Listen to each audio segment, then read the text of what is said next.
Hello, excuse me. Hello. আপনি যাকে ডাকছেন সে এই মুহূর্তে ব্যস্ত আছে, অনুগ্রহ করে অপেক্ষা করুন, একটু পরে আবার চেষ্টা করুন। মানে? Last one. Yes. Excuse me. কি? অ্যাকচুয়ালি আমরা আজকে সকালে সব ফ্রেন্ডরা মিলে কক্সে আসি। দেন বাস থেকে নামার পর আমি একটু ওয়াশরুমে যাই, আমার ফ্রেন্ডরা আমাকে রেখে সব চলে যায়। এখন এখানে তো আমি কোনো মানুষও দেখতেছি না, প্লাস কোনো গাড়ি, তার উপর কোনো নেটওয়ার্কও নাই। আমি ওদের সাথে কোনোভাবেই কন্ট্যাক্ট করতে পারতেছি না। এখন আমি তো এখানে একদম হারিয়ে গেছি। ইস, কি লাক আপনার। মানে? মানে আমি গত 5 বছর ধরে হারানোর ট্রাই করতেছি, যেখানে চোখ যাচ্ছে সেখানে চলে যাচ্ছি, কিন্তু হারাইতে পারতেছি না। আর আপনি না চাইতেও পেয়ে গেলেন। কি বলতেছে এগুলা?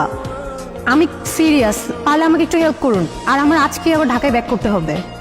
একদিনের জন্য ট্যুরে আসছেন? What a sad life. হ্যাঁ, আমার স্যাড লাইফ। আপনার কোনো সমস্যা? না, আমার আবার কিসের সমস্যা? Now can you please help me? Yeah sure, tell me how can I help.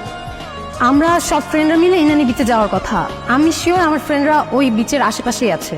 এখন আমার সেখানে আপনাকে নিয়ে যেতে হবে। জি। আর সেটা আমি কেন করব? আপনার যত টাকা লাগে আমি আপনাকে দিব। ও কাম অন। আপনার কি মনে হয় এই পৃথিবীতে সব কিছু টাকা দিয়ে হয়ে যায়? মানে? মানে কিছু না। আচ্ছা চলুন, আমি নিয়ে যাচ্ছি, আমার কিচ্ছু লাগবে না। ওকে। আচ্ছা, আপনি কোথায় যাচ্ছিলেন? কোথাও না, আবার অনেক জায়গায়। মানে? এই তো সময় যেদিকে যাচ্ছে আমিও সাথে সাথে চলে যাচ্ছি। বাই দ্য ওয়ে, আমি স্টপ। জানেন এই জায়গাটার সাথে না আমার অনেক পুরনো একটা সম্পর্ক আছে। যেমন? যেমন এই জায়গায় আমি আমার সব থেকে কাছের মানুষটাকে পেয়েছিলাম, আবার এখানে হারিয়ে ফেলেছি। হারিয়ে ফেললেন কিভাবে? সে অনেক লং স্টোরি, পরে না হয় কখনো বলবো। আপনার স্টোরি, আপনার ইচ্ছা। কি আমাকে দেখে কি মুছে ফেললেন? আরে না, কিছু না। আচ্ছা, আপনি কিন্তু আপনার স্টোরিটার বললেন না। সত্যি কথা বলতে স্টোরিটা শেয়ার করতে আসছি। সময়টা ছিল তখন, হ্যাঁ, আমি ক্লাস 8-9-এ পড়ি। বাবার বদলি হয়ে যায়, আমি এখানে চলে আসি, এখানে স্কুলে ভর্তি হই। প্রতিদিন স্কুলে যাওয়ার সময় ওই ছেলেটা একটা করে চিঠি রেখে যেত। প্রথম কয়েকদিন তো আমি কখনোই চিঠি নিতাম না, কিন্তু একদিন চিঠি না নিয়ে আর পারলাম না। এত সুন্দর করে কথাগুলো লিখতো।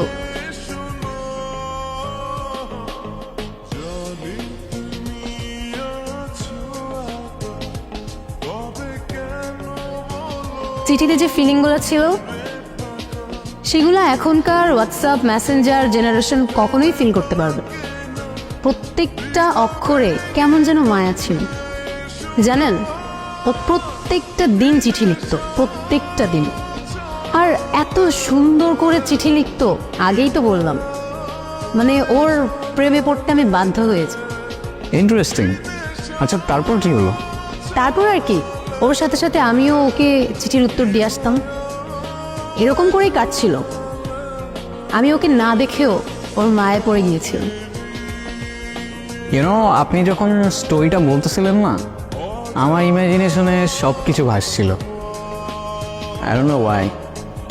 আচ্ছা, আপনি কিন্তু আপনার স্টোরিটা শেষ করলেন না। আমার স্টোরি বলে শেষ করা যাবে না, আর ওকে নিয়ে যতই বলি ততই কম হয়ে যাবে।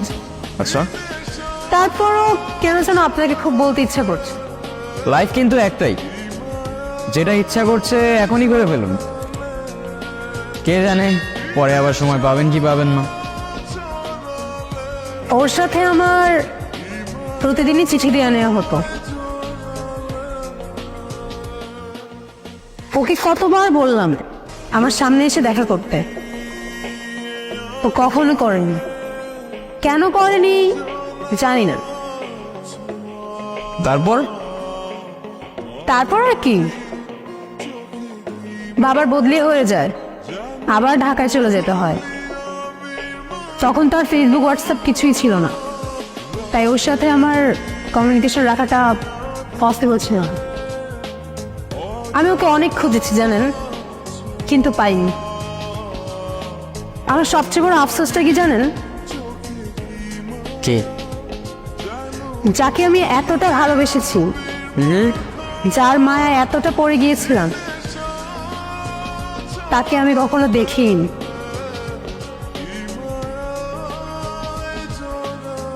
আপনার চোখে পানি কেন? কিছু না, এমনি। আপনি ওকে খুব ভালোবাসতেন তাই না? তাহলে ওই ছেলেটাকে বিয়ে করছেন যে? ওর সাথে আমার ফ্যামিলিগত বিয়ে, ওই যে দেশি কালচার, বিয়ে তো একটা করতেই হবে, সেটাই করছি। ভালো থাকবেন? হয়তো। আচ্ছা, আমার না চলে যেতে হবে, আমার হাতে আর তেমন সময় নাই। আমার আজকে রাতেই ফ্লাইট, মিস করা যাবে না। চলে যাচ্ছেন? হ্যাঁ। ও, I have something for you. কি?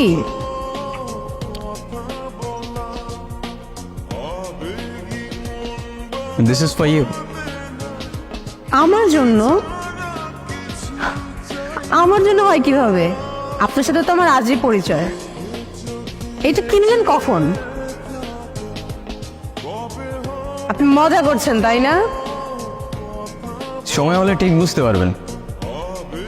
আসি, ভালো থাকবেন, নিজের খেয়াল রাখবেন, আর ভাগ্যে থাকলে আবার দেখা হবে।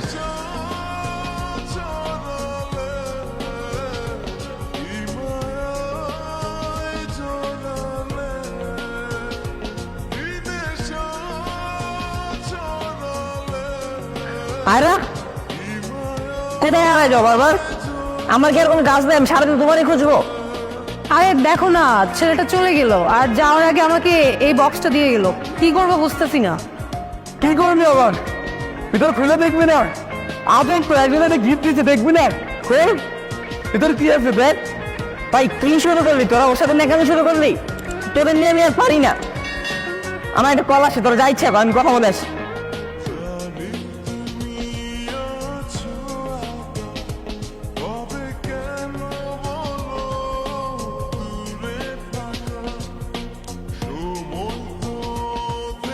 নীরব? এটা নীরব ছিল? দোস্ত, নীরব ছিল। আমাকে শুধু নীরবই আরো বলে ডাকতো। আমি কত খুঁজছি তোমাকে, কতবার খুঁজছি।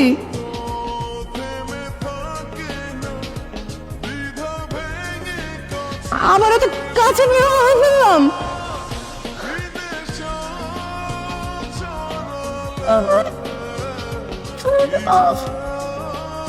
আরও আমি ছোটবেলা থেকেই খুব ইন্ট্রোভার্টেড ছিলাম,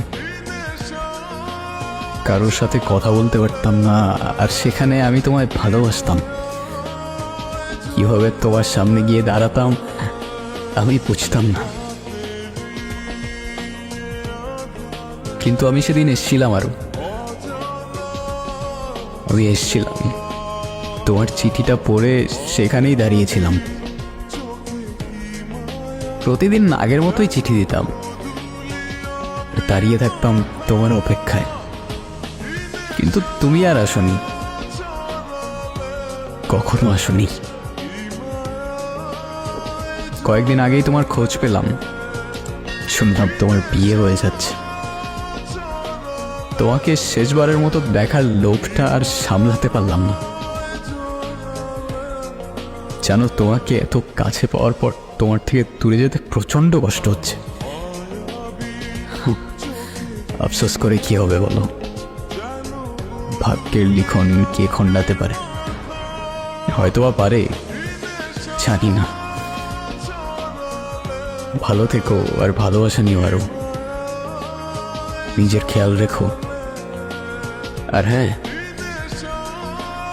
এটাই হয়তো আমার তোমায় দেওয়া শেষ উড়ো চিঠি।